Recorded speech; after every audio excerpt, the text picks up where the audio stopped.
Hello friends, welcome. ഇന്ന് നമ്മൾ നോക്കാൻ പോകുന്നത് 2023 പുറത്തിറങ്ങിയ ഡെവിൾ എന്ന മൂവിനെ കുറിച്ചിട്ടാണ്. ഇന്ത്യക്ക് സ്വാതന്ത്ര്യം കിട്ടുന്ന സമയത്തുള്ള അതുമായിട്ട് ബന്ധപ്പെട്ട ഒരു കഥ പറയുന്ന ഒരു മൂവിയാണിത്. ഈ പുതിയ മൂവിന്റെ കഥ പൂർണ്ണമായിട്ട് മനസ്സിലാക്കണമെന്നുണ്ടെങ്കിൽ ഈ വീഡിയോ സ്കിപ്പാക്കാതെ കാണാൻ ശ്രമിക്കുക. സോ നമുക്ക് അധികം സമയം കളയാതെ നേരെ നമ്മുടെ മൂവിയിലേക്ക് പോവാം.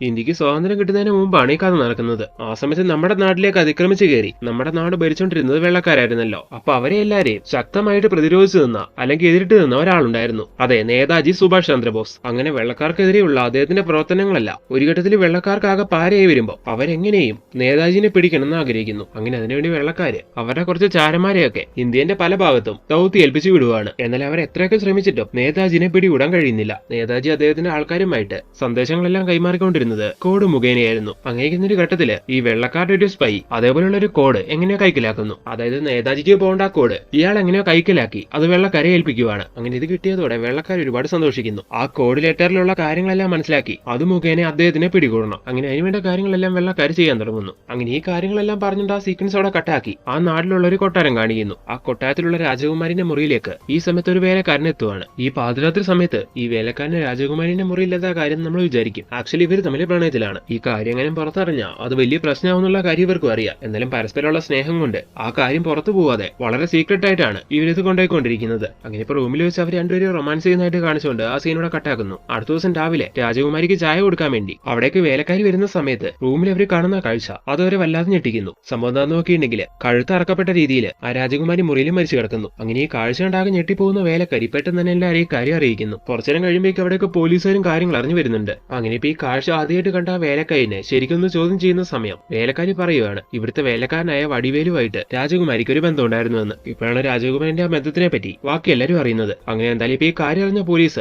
അങ്ങനെയാണെങ്കിൽ ആ വടിവേലുവിനെ എത്രയും വേഗം പൊക്കണമെന്ന് പറയുന്നു. ഇന്നലെ രാത്രി ഈ ഒരു കാര്യം മാത്രമല്ല മറ്റൊരു കാര്യം കൂടി സംഭവിച്ചിട്ടുണ്ട്. ഇവിടെ മറ്റൊരു വേലക്കാരി ഉണ്ടായിരുന്നു. അവളെ ഇന്നലെ രാത്രി മുതൽ കാണുന്നില്ല. അങ്ങനെ ഇപ്പൊ അവളെ പറ്റിയും പോലീസ് അന്വേഷിക്കാൻ തുടങ്ങുന്നു. അങ്ങനെ ഒരു പ്രൈമറി ഇൻവെസ്റ്റിഗേഷൻ എന്നുള്ള രീതിയിൽ ആ വീട് മുഴുവൻ ചെക്ക് ചെയ്യുന്ന സമയം അവിടെ വെച്ചിരിക്കുന്ന ഒരു വാളില് രക്തക്കറ പോലീസുകാർ കാണുവാണ്. അങ്ങനെ അതെടുത്ത് ചെക്ക് ചെയ്യുന്ന സമയത്ത് പോലീസുകാർ മനസ്സിലാക്കുവാണ് ആ വാൾ വെച്ചിട്ടാണ് രാജകുമാരിന്റെ കഴുത്തറുത്ത് കൊന്നതെന്ന്. ആ വാളിലുണ്ടായിരുന്നത് അവളുടെ ബ്ലഡ് ആയിരുന്നു. അങ്ങനെ ഇപ്പൊ ഈ സാഹചര്യങ്ങളെല്ലാം കൂട്ടി വെച്ച് നോക്കുന്ന സമയം വേലക്കാരുമായിട്ട് രാജകുമാരിക്ക് ബന്ധമുള്ള കാര്യം അവളുടെ അച്ഛനായ രാജാവ് അറിയുന്നു. അങ്ങനെ ആ ഒരു ദേഷ്യത്തിന്റെ പുറത്ത് അയാള് ആ വാളെടുത്ത് മകളാണെന്ന് പോലും നോക്കാതെ രാജകുമാരിനെ കൊന്നുകളഞ്ഞു. ഈ ഒരു രീതിക്കാണ് പോലീസുകാരന് തോന്നുന്നത്. അങ്ങനെ ഇപ്പൊ ആ ഒരു കാര്യം പറഞ്ഞുകൊണ്ട് ആ രാജാവിനെ അവിടുന്ന് പോലീസുകാർ അറസ്റ്റ് ചെയ്ത് കൊണ്ടുപോവാണ്. ഈ സമയം അവിടെ നടന്ന കാര്യങ്ങളെല്ലാം അറിഞ്ഞിട്ട് നിഷാദ എന്ന് പറയുന്ന നമ്മുടെ നായിക അവിടേക്ക് വരുന്നത്. ഈ നിഷാദ ഇവരുടെ ഒരു ഫാമിലി ഫ്രണ്ട് ആണ്. അങ്ങനെ ഇപ്പൊ ഭർത്താവിനെ പിടിച്ചോണ്ട് പോകുന്ന കണ്ടിട്ട് രാജ്ഞി കരയുമ്പോ നിഷാദ അവരെ സമാധാനിപ്പിക്കുന്നു. എന്നിട്ട് വേണ്ട കാര്യങ്ങൾ നമുക്ക് ചെയ്യാന്നൊക്കെ പറയുകയാണ്. അങ്ങനെ ആ സീനോട് കട്ടായ അടുത്ത സീനില് കടലിലൂടെ വന്നുകൊണ്ടിരിക്കുന്ന ഒരു ബ്രിട്ടീഷ് കപ്പൽ കാണിക്കുന്നു. ഇപ്പൊ ആ ബ്രിട്ടീഷ് കപ്പൽ കൊള്ളയടിക്കാൻ വേണ്ടി കുറെ കൊള്ളക്കാർ അതിലേക്ക് അതിക്രമിച്ച് കയറുവാണ്. ഈ സമയത്താണ് നമ്മുടെ നായകന്റെ എൻട്രി. അങ്ങനെ ഇപ്പൊ കപ്പലിലേക്ക് കയറിയ കൊള്ളക്കാരെയല്ല നമ്മുടെ നായകൻ വേണ്ട രീതിയിൽ നേരിടുന്നു. എന്നിട്ട് ആ കപ്പലിനെ സേവ് ചെയ്യുവാണ്. ഇപ്പോഴാണ് നായകനെ പറ്റി പറയുന്നത്. നായകന്റെ പേര് ഡെവിൾ എന്നാണ്. ബ്രിട്ടീഷുകാരുടെ ഏജന്റ് ആണ് നായകൻ. Agent devil. നിങ്ങൾക്ക് മനസ്സിലായിട്ടുണ്ടാവും ബ്രിട്ടീഷ് ഗവൺമെന്റിന് വേണ്ടി പല ദൗത്യങ്ങളും ചെയ്തു കൊടുക്കുന്ന ഉദ്യോഗസ്ഥനാണ് നായകൻ. അങ്ങനെ ഇരിക്കുന്ന ഈ സമയത്ത് ഒരു ഉയർന്ന ബ്രിട്ടീഷ് ഉദ്യോഗസ്ഥൻ നായകനെ അദ്ദേഹത്തിന്റെ മുറിയിലേക്ക് വിളിച്ചു വരുത്തി പിന്നെ പോലെ ആ കൊട്ടാരത്തിൽ നടന്ന ആ രാജകുമാരിന്റെ മരണത്തിനെ പറ്റിയെല്ലാം പറയുന്നു. എന്നിട്ട് അത് വേണ്ട രീതിയിൽ അന്വേഷിച്ച് അതിന് പുറകെയുള്ള മർമ്മം കണ്ടെത്താൻ നായകനോട് പറയുകയാണ്. അങ്ങനെ നായകൻ ആ ചുമതല ഏറ്റെടുക്കുന്നു. നായകന് വേണ്ട ഹെൽപ്പ് എല്ലാം ചെയ്യാൻ ആ കേസ് അന്വേഷിച്ചുകൊണ്ടിരുന്ന പോലീസുകാരനില്ലേ അയാളെയും വിളിച്ചു പറയുന്നുണ്ട്. അങ്ങനെ നായകൻ നേരെ പോലീസ് സ്റ്റേഷനിലേക്ക് എത്തി ആ കേസ് വരെല്ലാം വാങ്ങി ശരിക്കും കേസിനെ പറ്റി ഒന്ന് പഠിക്കുന്നു. അതിനുശേഷം ആ കേസ് അന്വേഷിച്ചുകൊണ്ടിരുന്ന പോലീസുകാരനെയും കൂട്ടിക്കൊണ്ട് സംഭവം നടന്ന കൊട്ടാരത്തിലേക്ക് എത്തി അവിടെ അന്വേഷിക്കുകയാണ്. ഈ സമയത്ത് ആ കൊട്ടാരത്തിൽ വെച്ച് അവരുടെ ഫാമിലി ഫ്രണ്ട് ആയ നിഷാദ എന്ന് പറയുന്ന നമ്മുടെ നായികയില്ലേ അവളെ നായകൻ കാണുന്നുണ്ട്. അവളെ കണ്ടപ്പോ തന്നെ നായകൻ ഒരുപാട് ഇഷ്ടമാവുന്നു. അങ്ങനെ ഇപ്പൊ ഈ പെൺകുട്ടി ഏതാണെന്നൊക്കെ പോലീസുകാരനോട് നായകൻ ചോദിച്ചു മനസ്സിലാക്കുവാണ്. അതിനുശേഷം അവളെ ഒന്ന് മുട്ടാൻ വേണ്ടി അവളെ എനിക്കൊന്ന് ചോദ്യം ചെയ്യണമെന്ന് പറഞ്ഞുകൊണ്ട് നായകൻ അവളെയും വിളിപ്പിക്കുകയാണ്. അങ്ങനെ അവൾ വന്ന് മുന്നിലിരിക്കുന്ന സമയം അവളോട് കേസിന്റെ കാര്യങ്ങളൊന്നും ചോദിക്കാതെ നിന്റെ കല്യാണം കഴിഞ്ഞോ, നിന്റെ പേരെന്താണ്, ഇങ്ങനെയുള്ള കുറച്ച് ചോദ്യങ്ങൾ മാത്രമാണ് നായകൻ ചോദിക്കുന്നത്. അതിനുശേഷം നമ്മുടെ നായകൻ ആ കൊല നടന്ന രാജകുമാരിന്റെ മുറിയിലേക്ക് എത്തി അവിടെ മുഴുവൻ അന്വേഷിക്കുന്നു. ഇതേ സമയം ആ മുറിന്റെ വിൻഡോയിലൂടെ നോക്കിയ തൊട്ടപ്പുറത്തെ വീട്ടിലെ മുറി കറക്റ്റ് ആയിട്ട് കാണായിരുന്നു. അത് പത്വാരി എന്ന് പറയുന്ന ഒരു വ്യക്തിന്റെ വീടായിരുന്നു. അങ്ങനെ സംഭവം നടന്ന അന്ന് രാജകുമാരിന്റെ മുറിയിൽ നിന്ന് എല്ലാ ഒച്ചപ്പാടും ബഹളം ഉണ്ടാവുന്നതായിട്ട് കേട്ടോന്ന് അറിയാൻ വേണ്ടി നായകൻ അങ്ങനെ പത്വാരി എന്ന് പറയുന്ന അയാളുടെ വീട്ടിലേക്ക് എത്തുവാണ്. അങ്ങനെ അദ്ദേഹത്തിനോട് കാര്യങ്ങൾ ചോദിക്കുന്ന സമയത്ത് അങ്ങനെ പ്രത്യേകിച്ച് താനൊന്നും കേട്ടില്ല എന്നാണ് അയാൾ പറയുന്നത്. ഇതേ സമയം തന്നെ മുറിയില് പത്വാരിന്റെ വൈഫ് ഉണ്ടായിരുന്നു. അവരാണെങ്കിൽ വലിയൊരു മോഡലായിരുന്നു. അങ്ങനെ അത്യാവശ്യം ഫെയിമായി അവരെ കാണുന്ന സമയത്ത് നമ്മുടെ നായകനാണെങ്കിൽ അവരെ പരിചയപ്പെടുന്നു. അതിനുശേഷം നായകൻ അവിടെ വിട്ടുപോരുവാണ്. ഈ കേസിന്റെ കൂടുതൽ അന്വേഷണത്തിന് വേണ്ടി നായകൻ ഇപ്പൊ അവിടെ തന്നെ താമസിച്ച് ആ കേസ് അങ്ങനെ അന്വേഷിച്ചുകൊണ്ടിരിക്കുകയാണ്. അങ്ങനെ നായകനും അസിസ്റ്റന്റും കൂടി അവരുടെ മുറിന്റെ അവിടെ നിന്നുകൊണ്ട് ഈ കേസിനെ പറ്റി ഇങ്ങനെ സംസാരിക്കുന്ന സമയത്താണ് ആ കൊട്ടാരത്തിലുള്ള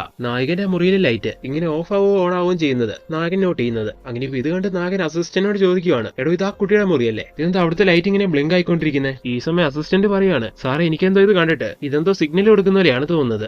താൻ പറഞ്ഞത് ശരിയാണെന്ന് നായകൻ പറയുന്ന അതേ സമയം തന്നെ ആ മുറിയുടെ അടുത്തേക്ക് തലയിൽ തുണിയിലായിട്ട് ഒരു വ്യക്തി കയറി പോകുന്നത് ഇവര് കാണുന്നു. അപ്പൊ ഇതിന് പുറകിൽ എന്തോ ഒരു കാര്യമുണ്ട്. അവനെ പിടിക്കണമെന്ന് വിചാരിച്ച് നായകൻ ഓടി ഇറങ്ങി അവിടേക്ക് ചെല്ലുന്നുണ്ടെങ്കിലും ആ സമയം കൊണ്ട് അവൻ അവിടെ നിന്ന് രക്ഷപ്പെടുന്നുണ്ടായിരുന്നു. അങ്ങനെ ആ സീക്വൻസ് അവിടെ കട്ടാക്കി അടുത്ത സീനിലെ മണിമേഖല എന്ന് പറയുന്ന ഒരു പെണ്ണിനെ കാണിക്കുന്നു. ഇവള് ഗാന്ധി മാർഗത്തിൽപ്പെട്ട ഒരാളാണെങ്കിലും ഇവള് മെയിൻ ആയിട്ട് നേതാജിന്റെ ഒരാളാണ്. അങ്ങനെ ഇപ്പൊ അവളെ കാണിച്ചാൽ സീക്വൻസ് എല്ലാം കട്ടാക്കി അടുത്ത സീനില് അടുത്ത ദിവസം രാവിലെ നായകന്റെ അടുത്ത് വന്ന്, എന്തുകൊണ്ട് ഇന്നലെ രാത്രി നിന്റെ മുറിയിലെ ലൈറ്റ് അങ്ങനെ ബ്ലിങ്ക് ആയിക്കൊണ്ടിരുന്നു എന്ന് നായകൻ ചോദിക്കുന്നു. അത് കറണ്ടിന്റെ എന്തോ പ്രശ്നമായിരുന്നു എന്ന് ഈ സമയത്ത് നായിക പറയുന്നു. അപ്പൊ തന്റെ മുറിയിലേക്ക് തലയിൽ തുണിയിലായിട്ട് ഒരു വ്യക്തി കയറി വരാൻ തുടങ്ങിയതോ, ഞാൻ അവനെ ഫോളോ ചെയ്ത സമയം അവൻ എന്നെ കണ്ടിട്ട് അവിടെ നിന്ന് രക്ഷപ്പെട്ട് കളഞ്ഞു. ഇങ്ങനെയും കൂടി നായകൻ ചോദിക്കുന്ന സമയം, സോറി അതിനെപ്പറ്റി എനിക്കറിയില്ല എന്നാണ് നായിക പറയുന്നത്. ഈ സമയം നായകൻ ആകെ കൺഫ്യൂസ്ഡ് ആവുന്നു. ഒരുപക്ഷെ ഈ കാര്യം അവൾ മറച്ചു വെക്കുന്നതായിരിക്കുമോ അല്ലെങ്കിൽ ശരിക്കും അവൾക്ക് അറിയാത്തത് തന്നെ ആയിരിക്കുമോ എന്ന് നായകൻ ഇങ്ങനെ ആലോചിക്കുന്നു. അങ്ങനെയിരിക്കുന്ന സമയത്താണ് അവിടെയുള്ള ക്യാൻറ്റീന്ന് ഒരു പെണ്ണിന്റെ ഡെഡ് ബോഡി കിട്ടുന്നത്. ഇത് ആരുടെ ബോഡിയാണെന്ന് നോക്കിയിട്ടുണ്ടെങ്കിൽ അന്ന് രാജകുമാരി മരിച്ച അന്ന് അവിടുത്തെ ഒരു വേലക്കാരനെയും കൂടി കാണാതായി എന്ന് പറയുന്നുണ്ടായിരുന്നല്ലോ, അവരുടെ ബോഡി ആയിരുന്നത്. ഇപ്പൊ അവരുടെ ബോഡി എടുക്കുമ്പോ തന്നെ അവരുടെ കയ്യില് ഒരു താക്കോൽ ഇരിക്കുന്നത് നായകൻ നോട്ട് ചെയ്യുന്നു. അങ്ങനെ ഇപ്പൊ ആ താക്കോലിനെ പറ്റി അന്വേഷിക്കുന്ന സമയത്താണ് അത് ആ കൊട്ടാരത്തിന് പുറകിലുള്ള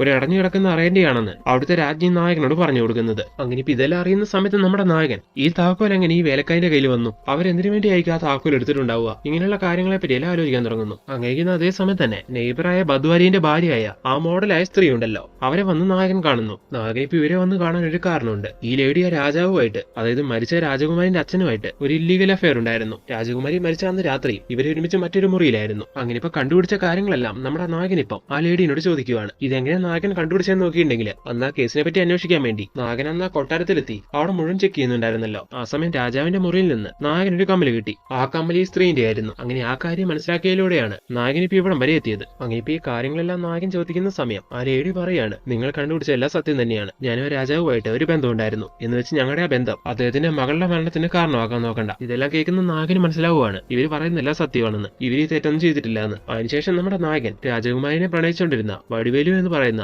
ആ വേലക്കാരനെ പറ്റി അന്വേഷിക്കാൻ തുടങ്ങുന്നു. സംഭവം നടന്ന അന്ന് മുതൽ അവന് മിസ്സിംഗ് ആണ്. ഇനി ഒരു പക്ഷെ രാജകുമാരിന്റെ മരണത്തിൽ അവനും പങ്കുണ്ടോ എന്ന് പറയാൻ കഴിയില്ല. അതുകൊണ്ട് അവനെ അന്വേഷിച്ച് കണ്ടെത്തിയ കൂടുതൽ കാര്യങ്ങൾ മനസ്സിലാക്കാമെന്ന് നായകൻ വിചാരിക്കുന്നു. അങ്ങനെ അവനെ അന്വേഷിക്കാൻ തുടങ്ങുകയാണ്. ഈ സമയത്താണ് മറ്റെവിടെ ഒളിച്ചു താമസിക്കുന്ന ആ വടിവേലു എന്ന് പറയുന്ന രാജകുമാരിന്റെ കാമുകനെ കാണിക്കുന്നത്. അവനിപ്പോ സേഫായി അവന്റെ ഒരു ബന്ധുക്കാരന്റെ വീട്ടിലാണ്. അവന്റെ ശരീരത്തൊക്കെ ഒരുപാട് പരിക്കുകളൊക്കെ ഉണ്ട്. അങ്ങനെ ഇപ്പൊ ഇവിടെ അവൻ അഭയം കൊടുത്ത ആ ബന്ധുക്കാരൻ അവനോട് കാര്യങ്ങൾ ചോദിക്കുന്ന സമയം അവൻ അന്ന് നടന്നെല്ലാം പറയാൻ തുടങ്ങുന്നു. അന്ന് അവൻ അവന്റെ കാമുകിനെ കാണാൻ വേണ്ടി ആ മുറിയിലേക്ക് എത്തിയായിരുന്നല്ലോ. അങ്ങനെ അവിടെ വെച്ച് അവര് കണ്ട് റൊമാൻസ് ചെയ്തുകൊണ്ടിരുന്ന സമയം അവിടേക്ക് മറ്റേതൊരു വ്യക്തി ആ കാഴ്ചയും കണ്ടുകൊണ്ട് വന്നു. അങ്ങനെ ആ വ്യക്തി ആ സമയം ഇവനെ കണ്ട് ഇവനെ ആക്രമിക്കാൻ വന്നു. ജീവനും കൊണ്ടാണ് അവൻ അവിടെ നിന്ന് രക്ഷപ്പെട്ടത്. ആ സമയത്ത് പറ്റിയതാണ് അവൻ ഈ പരിക്കല്ല. തീർച്ചയായിട്ടും ആ വന്ന വ്യക്തി തന്നെയായിരിക്കും രാജകുമാരിനെ കൊന്നെന്നും ഈ സമയത്ത് ഈ വടിവേലു അവന്റെ ഈ ബന്ധുക്കാരനോട് പറയുകയാണ്. ശരി, ആ വന്ന വ്യക്തിനെ നീ മുമ്പ് കണ്ടിട്ടില്ലേ, നിനക്കൊരു പരിചയമില്ലേ എന്ന് ഈ സമയത്ത് ബന്ധുക്കാരൻ ചോദിക്കുന്നുണ്ട്. ഇല്ല, ഞാൻ അവനെ അന്ന് ആദ്യമായിട്ട് കാണുവാണ്. എന്നെ പോലെ തന്നെ ആ വ്യക്തിനെ കണ്ട് രാജകുമാരിയും ഭയന്നിരുന്നു. അതിന്ന് ഉറപ്പിക്കാൻ കഴിയും അവൾക്കും അയാളെ പരിചയമില്ല എന്ന്. ഇങ്ങനെല്ലാം പറഞ്ഞുകൊണ്ടിരിക്കുന്ന അവനെ കാണിച്ചുകൊണ്ട് അങ്ങനെ സീനോടെ കട്ടാക്കുവാണ്. അടുത്ത സീനിൽ നമ്മുടെ നായകന്റെ മുറി കാണിക്കുന്നു. ഇപ്പൊ അവിടേക്ക് നമ്മുടെ നായിക അവർക്ക് കഴിക്കാനുള്ള ഭക്ഷണം എല്ലാം ഉണ്ടാക്കിക്കൊണ്ടേ കൊടുക്കുവാണ്. എന്നാൽ നായകൻ കഴിക്കുന്നതിന് മുമ്പ് അവന്റെ അസിസ്റ്റന്റ് ആ ഭക്ഷണം കഴിക്കുന്നുണ്ടായിരുന്നു. അങ്ങനെ ആ ഭക്ഷണം കഴിച്ചതും അവൻ മയങ്ങി വീഴുവാണ്.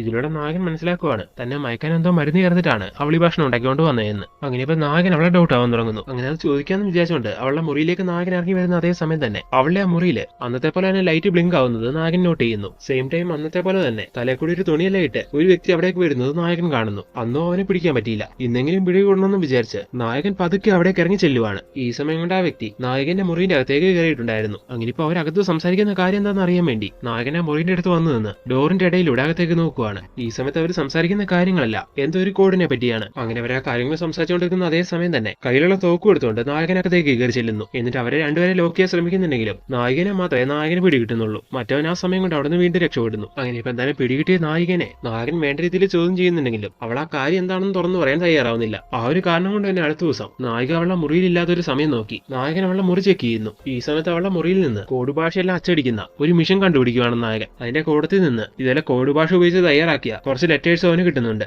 അങ്ങനെ ഇപ്പൊ ഈ കിട്ടിയ ലെറ്റേഴ്സിനെ പറ്റിയും അതിലെ ആ കോഡ് ഭാഷയെ പറ്റിയെല്ലാം മനസ്സിലാക്കാൻ വേണ്ടി നായകൻ അത് വേണ്ടപ്പെട്ട ഉദ്യോഗസ്ഥരുടെ അടുത്തേക്ക് എത്തിക്കുകയാണ്. അങ്ങനെ ഫൈനലി നായകൻ കണ്ടുപിടിക്കുകയാണ് നായിക നേതാജിന്റെ ആളാണെന്ന്. അദ്ദേഹത്തിന്റെ ആൾക്കാരെല്ലാം സന്ദേശം കൈമാറിക്കൊണ്ടിരുന്നത് ഇതുപോലുള്ള കോഡ് ഭാഷ ഉപയോഗിച്ചാണെന്ന് പറയുന്നുണ്ടായിരുന്നല്ലോ. സോ ആ കൂട്ടത്തിലുള്ള ഒരാളാണ് നായിക. അങ്ങനെ ഇപ്പൊ അവളുടെ മുറിയിൽ നിന്ന് കിട്ടിയ ആ ലെറ്റർ ഉപയോഗിച്ച് ഈ കാര്യങ്ങളെല്ലാം കണ്ടുപിടിച്ചതിന് ശേഷം ബ്രിട്ടീഷുകാര് നായകന് പുതിയ ദൗത്യം കൊടുക്കുവാണ്. അവരുടെ ഒരു അൾട്ടിമേറ്റ് ആയിട്ടുള്ള എയിം ആണല്ലോ നേതാജിനെ പിടികൂടുക എന്നുള്ളത്. സോ നേതാജിന്റെ ആളായ പെണ്ണിനെ ഫോളോ ചെയ്യുന്നതിലൂടെ അവളെ വരുതിയിൽ കൊണ്ടുവരുന്നതിലൂടെ നേതാജിയിലേക്കുള്ള വഴിയും കിട്ടും. അതായത് അദ്ദേഹത്തിനെയും പിടികൂടാൻ കഴിയും. സോ ഇനി മുതൽ ആ പെണ്ണിന്റെ കൂടെ നടന്ന് അവളെ അവളെയും വരുതിയിൽ കൊണ്ടുവരാൻ, അവളെയും വശത്താക്കാൻ. അങ്ങനെ ഇപ്പൊ കിട്ടിയ ആ ദൗത്യവും നായകൻ ഭംഗിയെ ചെയ്യാൻ തുടങ്ങുവാണ്. അതായത് പിന്നീട് അങ്ങോട്ട് നമ്മുടെ നായകൻ അവളുമായിട്ട് നല്ല രീതിയിൽ ജയിലാവുന്നു. അതായത് ബ്രിട്ടീഷുകാർ പറഞ്ഞ പോലെ അവളെ വശത്താക്കി വെക്കുവാണ്. അങ്ങനെ ഇപ്പൊ അവളുടെ കൂടെ നടന്ന നമ്മുടെ നായകൻ ബ്രിട്ടീഷുകാർ പറഞ്ഞ പോലെ അവള് നേതാജിക്ക് അയക്കുന്ന ഇതുപോലുള്ള പല കോഡിങ്ങും അതുത്രൂ അവരുടെ നീക്കങ്ങളെല്ലാം കറക്റ്റ് ആയിട്ട് മനസ്സിലാക്കാൻ തുടങ്ങുന്നു. അങ്ങനെ കുറച്ചുകൾ കഴിഞ്ഞ് നായകൻ മറ്റൊരു കാര്യം കൂടി മനസ്സിലാക്കുവാണ്. അതെന്താന്ന് നോക്കിയിട്ടുണ്ടെങ്കിൽ നേതാജിക്ക് ഇതേപോലുള്ള പല ഏജന്റുമാരുണ്ട്. അവരെല്ലാം ഇതുപോലെ കോഡിംഗ് ഭാഷ ഉപയോഗിച്ച് പറയാനുള്ള കാര്യങ്ങളെല്ലാം ഇതുപോലെ കത്ത് രൂപത്തിൽ തയ്യാറാക്കി അത് നേതാജിന്റെ റൈറ്റ് ഹാൻഡ് ആയ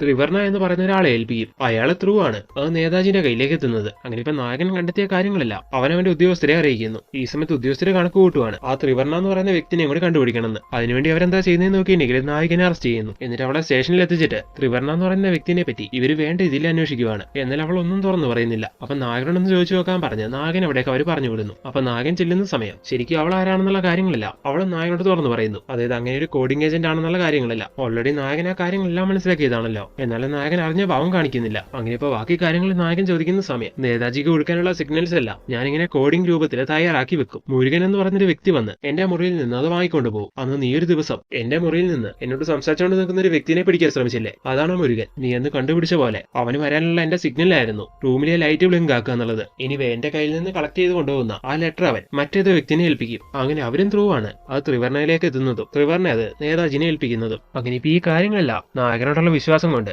നായിക തുറന്നു പറയുന്നു. ഇതെല്ലാം കേട്ട നായകനാണെങ്കിൽ ഈ കാര്യങ്ങളെല്ലാം അവന്റെ ഉദ്യോഗസ്ഥന്മാരെ അറിയിക്കുന്നു. അങ്ങനെ മുരുകനും ത്രിവർണയ്ക്കും ഇടയിലുള്ളൊരു വ്യക്തിയില്ലേ, അതായത് മുരുകൻ കൊണ്ടേ കത്ത് കൊടുക്കുന്ന വ്യക്തി അതാരാണെന്ന് കണ്ടെത്താൻ വേണ്ടി അവർ ശ്രമിക്കാൻ തുടങ്ങുന്നു. അങ്ങനെ ഒരുപാട് അന്വേഷിച്ച് അവർ കണ്ടുപിടിക്കുവാണ്. അത് മറ്റാരുമല്ല മൂവിയുടെ ഒരു ഭാഗത്ത് കാണിച്ച മണിമേഖല എന്ന് പറയുന്ന ആ പെണ്ണില്ലേ, അവളായിരുന്നു അത്. അങ്ങനെ അവളെ അറസ്റ്റ് ചെയ്ത് വേണ്ട രീതിയിൽ ചോദ്യം ചെയ്യാന്ന് അവർ വിചാരിക്കുന്നുണ്ടെങ്കിലും അവളെ പിടികൂടാൻ കഴിയുന്നില്ല. അങ്ങനെ ഇപ്പൊ ബ്രിട്ടീഷുകാർക്ക് വേറെ വഴിയില്ലാതെ അതായത് ഇവരെയൊക്കെ പിടികൂടാൻ വേണ്ടി നേതാജിന്റെ സംഘത്തിലുള്ള സാധാരണക്കാരായ ഒരുപാട് ആൾക്കാരെ പിടിച്ച് അവർ ക്രൂരമായി ദ്രോഹിക്കുവാണ്. എന്നാൽ നേതാജിനോടും അദ്ദേഹത്തിന്റെ സംഘടനയോടുള്ള വിശ്വാസവും സ്നേഹവും കൊണ്ട് ബ്രിട്ടീഷുകാർ പിടികൂടുന്ന ആരും ഒരക്ഷരം പോലും തുറന്നു പറയുന്നില്ല. എന്നാൽ ബ്രിട്ടീഷുകാരാണെങ്കിൽ നേതാജിനെ കണ്ടുപിടിക്കാനുള്ള ആഗ്രഹം കൊണ്ട് അല്ലെങ്കിൽ അവർ വാശി കൊണ്ട് അവരെ കൊണ്ട് കഴിയാവുന്ന കാര്യങ്ങളെല്ലാം ചെയ്യുന്നു. അങ്ങനെ ഒരു ഘട്ടത്തില് ത്രിവർണയിലേക്കുള്ള ലാസ്റ്റ് ഏജന്റ് ആയ മണിമേഖല എന്ന് പറയുന്ന പെണ്ണിനെ പിടികൂടുന്നു. അങ്ങനെ ഇപ്പൊ അവളെയും പിടിച്ചോണ്ട് വന്ന് അവളെയും ക്രൂരമായിട്ട് ദ്രോഹിക്കുന്ന സമയം ഇതെല്ലാം കണ്ടുകൊണ്ട് അവിടേക്ക് നായകൻ എത്തുവാണ്. പക്ഷെ അത്രയൊക്കെ ദ്രോഹിച്ചിട്ടും കൊല്ലാക്കൊല ചെയ്തിട്ടും മണിമേഖലയാണെങ്കിൽ ഒരു കാര്യം പോലും തുറന്നു പറയുന്നില്ല. ഇരു കാര്യം കൊണ്ട് ആകെ ദേഷ്യം വരുന്ന ബ്രിട്ടീഷുകാരാണെങ്കിൽ അവളെ കൊല്ലാൻ തീരുമാനമെടുക്കുന്നു. അങ്ങനെ അവളെ കൊല്ലാൻ തുടങ്ങുന്ന സമയം നായകൻ വന്ന് അവരെ തടയുവാണ്. എന്നാൽ നായകനെ വാക്ക് കേൾക്കാതെ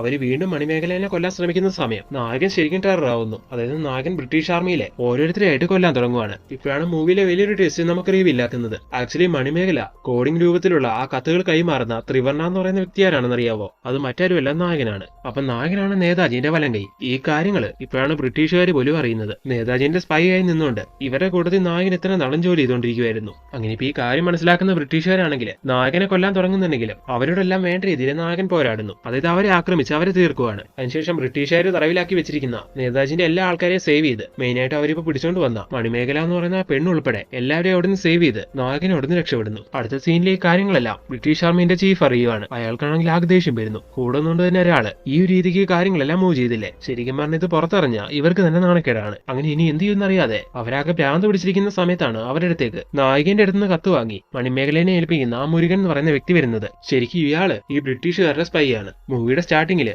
നേതാജിക്ക് കൊടുക്കാനുള്ള ഒരു കോഡ് ലെറ്റർ ബ്രിട്ടീഷുകാർക്ക് കിട്ടിയതായിട്ട്, അതായത് ചോർന്നതായിട്ട് പറയുന്നുണ്ടായിരുന്നല്ലോ, അത് ഇയാളുടെ പണിയായിരുന്നു. ഇയാളായിരുന്നു തുടക്കം മുതൽ നേതാജിന്റെ ഗ്യാങ്ങിൽ നിന്നുകൊണ്ട് അവരുടെ പ്രധാനപ്പെട്ട പല നീക്കങ്ങളും ബ്രിട്ടീഷുകാരെ അറിയിച്ചുകൊണ്ടിരുന്നത്. ഈ സമയത്താണ് മറ്റൊരു കാര്യം കൂടി നമുക്ക് റിവീലാക്കുന്നത്. ഈ മുരുകനാണ് അന്ന് ആ കൊട്ടാരത്തിലെത്തി അവിടുത്തെ രാജകുമാരനെ കൊന്നതും. ഈ കാര്യങ്ങളെല്ലാം പ്രസന്റിൽ നമ്മുടെ നായകനും കണ്ടുപിടിക്കുന്നുണ്ട്. ഇപ്പോഴാണ് അന്ന് നടന്ന കാര്യങ്ങളെല്ലാം ഒരു ഫ്ലാഷ് ബാക്കിലൂടെ കാണിക്കാൻ തുടങ്ങുന്നത്. സംഭവം നടന്ന അന്ന് രാത്രി സ്ഥിരം നടക്കാറുള്ളതുപോലെ നായകന്റെ സിഗ്നൽ കണ്ട് ആ കോഡ് ലെറ്റർ വാങ്ങാൻ വേണ്ടി അവൻ അവിടേക്ക് എത്തുന്നു. അങ്ങനെ ആ കോഡ് ലെറ്ററും വാങ്ങി അവിടുന്ന് തിരികെ പോകുന്ന സമയം ബൈ മിസ്റ്റേക്ക് റൂമിൽ റൊമാൻസ് ചെയ്തുകൊണ്ടിരുന്ന രാജകുമാരിനെയും അവളുടെ കാമുകനെയും ഇയാൾ കാണുന്നു. കണ്ട കാഴ്ച അവരെ ആരെങ്കിലും അറിയിക്കുമെന്ന് പേടിച്ചാണ് അയാൾ വടിവേലിനെ കൊല്ലാൻ ശ്രമിച്ചത്. എന്നാൽ അവൻ അവിടുന്ന് രക്ഷപ്പെട്ടു. അതുകൊണ്ട് അയാൾ അവിടെ ഇരിക്കുന്ന വാളെടുത്ത് രാജകുമാരന്റെ കഴുത്ത് വെട്ടി അവളെ കൊന്നു. എന്നിട്ട് അവിടുന്ന് രക്ഷപ്പെടാൻ ശ്രമിച്ച സമയം അവിടുത്തെ വേലക്കാരന്റെ കൺമുമ്പിൽ ഇയാൾ പെട്ടുപോകുന്നു. അങ്ങനെ അവളും ഈ കാര്യം ആരെങ്കിലും അറിയിച്ചാലോ എന്ന് പേടിച്ചിട്ടാണ് അവളെ അയാൾ കൊന്നത്. എന്നിട്ട് അവിടെയുള്ള അതായത് ആ കൊട്ടാരത്തിന് പുറകിലുള്ള ഒരു അടഞ്ഞു കിടക്കുന്ന അറയുണ്ടെന്ന് പറയുന്നുണ്ടായിരുന്നല്ലോ, ആ അറയുടെ താക്കോലെടുത്ത് ആ അറ വഴി ആ വേലക്കാരന്റെ ഡെഡ് ബോഡി ആയിട്ട് അയാൾ പുറത്തേക്ക് എത്തി. എന്നിട്ട് അതിന്റെ താക്കോല് ആ വേലക്കാരന്റെ കയ്യിൽ പിടിപ്പിച്ച് അവളുടെ ബോഡി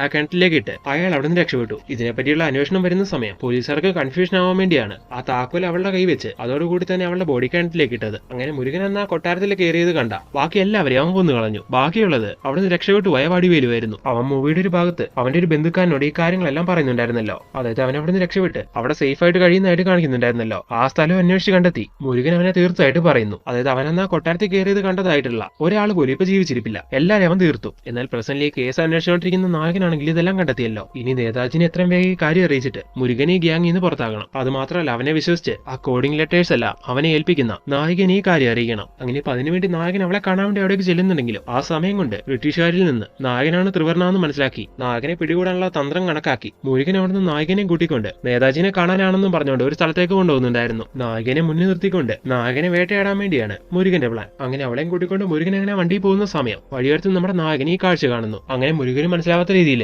നായകനെ നോക്കി അവൻ എന്തോ ആക്ഷൻ കൊടുക്കുകയാണ്. അതായത് കോഡ് രൂപത്തിൽ എന്തോ ഒരു കാര്യം പറഞ്ഞു കൊടുക്കുന്നു. അങ്ങനെ അത് കാണുന്ന നായകൻ മനസ്സിലാക്കുവാണ് ഈ മുരുകൻ കൂടെ നിന്നുകൊണ്ട് ചതിക്കുന്ന ഒരാളാണെന്ന്. അതായത് ഇവൻ ബ്രിട്ടീഷുകാരുടെ സ്പൈ ആണെന്ന്. അങ്ങനെ ഇപ്പൊ ഈ കാര്യങ്ങൾ മനസ്സിലാക്കിക്കൊണ്ട് നമ്മുടെ നായികയാണെങ്കിൽ അവരോട് എതിർത്ത് പോരാടാൻ തുടങ്ങുന്നു. അപ്പോഴേക്കും നമ്മുടെ നായകൻ കൂടെ അവിടേക്ക് എത്തിയിട്ട് അവരെല്ലാരും തറ പറ്റിച്ച് നായകനെ സേവ് ചെയ്യുന്നു. ഈ സമയം അവരുമായിട്ടുള്ള നായകന്റെ ഫൈറ്റ് സീക്വൻസ് അല്ല മാസ്മരിക സീക്വൻസ് ആക്കിയിട്ടാണ് കാണിച്ചിരിക്കുന്നത്. അങ്ങനെ ഇപ്പൊ ബ്രിട്ടീഷുകാരെല്ലാം തറ പറ്റിച്ച് നായകൻ അവന്റെ ഗ്യാങ്ങിനെ സേവ് ചെയ്തു. അതായത് നായകൻ ജീവിച്ചിരിക്കുന്ന കാലം നേതാജിന്റെ രോമത്തിൽ പോലും തൊടാൻ ബ്രിട്ടീഷ് ആർമിക്ക് കഴിയില്ല എന്ന് കാണിച്ചുകൊണ്ട് അങ്ങനെ ഒരു എൻഡിങ്ങോടെ ഈ ഒരു മൂവി അവസാനിപ്പിക്കുന്നു. സോ ഫ്രണ്ട്സ്, ഈ മൂവി എങ്ങനെ ഉണ്ടായിരുന്നു? ഈ മൂവി കണ്ട നിങ്ങളുടെ എല്ലാവരും അഭിപ്രായം തീർച്ചയായിട്ടും കമന്റ് ചെയ്യുക. ഇത് ഇങ്ങനത്തെ ഒരു സ്റ്റോറി ആയതുകൊണ്ട് തന്നെ മനസ്സിലാക്കാൻ കുറച്ച് ബുദ്ധിമുട്ടുണ്ടായിരുന്നു. എന്നാലും ഞാൻ എക്സ്പ്ലെയിൻ ചെയ്തപ്പോൾ നിങ്ങൾക്കത് മനസ്സിലായെന്ന് വിശ്വസിക്കുന്നു. ഇനി ഇതുപോലുള്ള പുതിയ പുതിയ മൂവീസ് ആയിട്ട് ഞങ്ങൾ വരുന്നതായിരിക്കും. അപ്പോൾ ഈ വീഡിയോ വൈൻഡപ്പ് ചെയ്യുവാണ്. So thank you very much for watching this video.